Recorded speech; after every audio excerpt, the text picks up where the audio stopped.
Hey guys, so I wanted to make a video here on the OnePlus 4 phone, which is rumored to be coming this year, very shortly actually. We've seen some leaks come out about the device, which may or may not be true. You know, we need to use like a grain of salt when it comes to these particular leaks, but they are interesting nevertheless, because obviously the OnePlus is completely killing it when it comes to the value proposition. Many people are supporters of, the flagship kind of specs for an affordable price. So one of the main leaks that we're seeing here is that the phone is going to be coming with 8 gigs of RAM. Now personally, I'm like, what is the point of having 8 gigs of RAM? Yes, it was great having 6 gigs of RAM compared to the competition. It really helps when you've got like hundreds of apps open, but I think the average user is not going to use 8 gigs of RAM.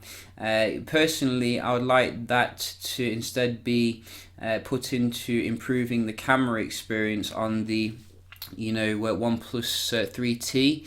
I have been using the OnePlus 3T as my main phone here, and while it's a fantastic phone overall in pretty much every aspect, I think the camera is a step down from the Nexus 6P, especially in terms of the low light. I mean, it'll get the job done, don't get me wrong, but when you compare with what the competition's offering in terms of, for example, the Mate 9 is coming with the dual kind of camera here, which is absolutely fantastic.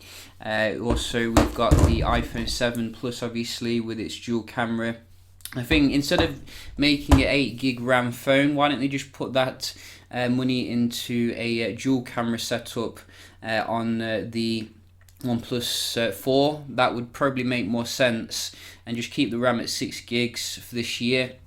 I think that's still going to be ahead of Samsung and most other manufacturers. So we can just have a look at some other things as well.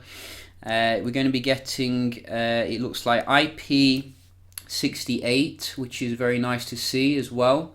IP68 obviously has been missing off the OnePlus 3T, however it has survived pretty much all the tests I've made on it, so it is quite a durable phone. You're going to be getting a black option most likely as well.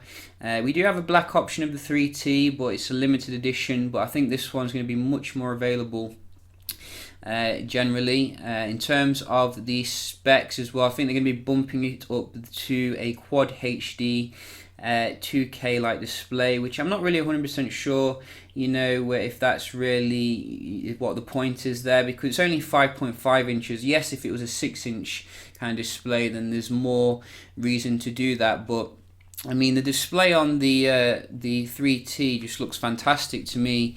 No real difference from the competition, which has more kind of higher resolution display.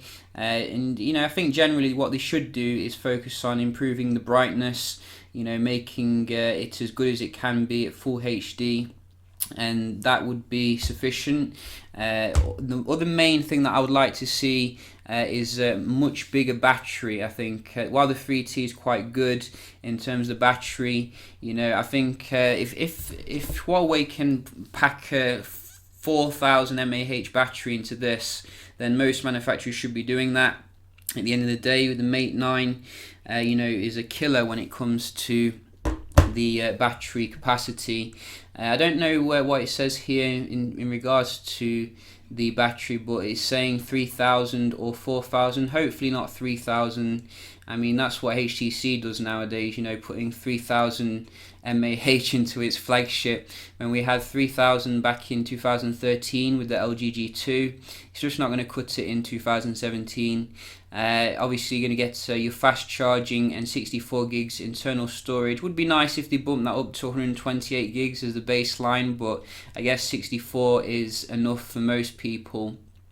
I think the most important thing is that they don't bump up the price though.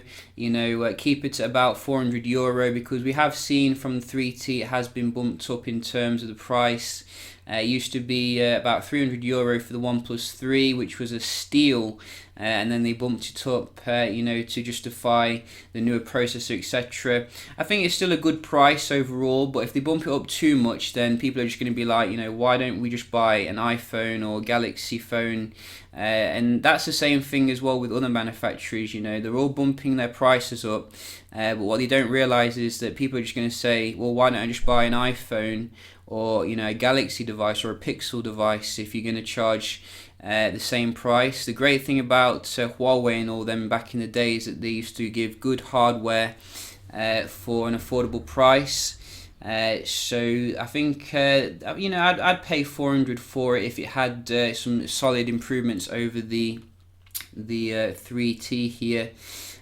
So yeah, those are my thoughts in regards to the OnePlus 4 phone. I think that about covers it in regards to the main things. I'd also like to see front-facing speakers. That would be pretty good. I do miss those from the 6P. Also, it'd be nice if OnePlus teamed up with Google and put it under the Nexus kind of line for the latest fastest updates. I think that would be pretty awesome. But yeah, let me know what you think. What do you want to see with the new OnePlus, which should be coming later in the year? I'm certainly looking forward to it. Yeah, hope you enjoyed the video, and I'll see you in the next one. Cheers.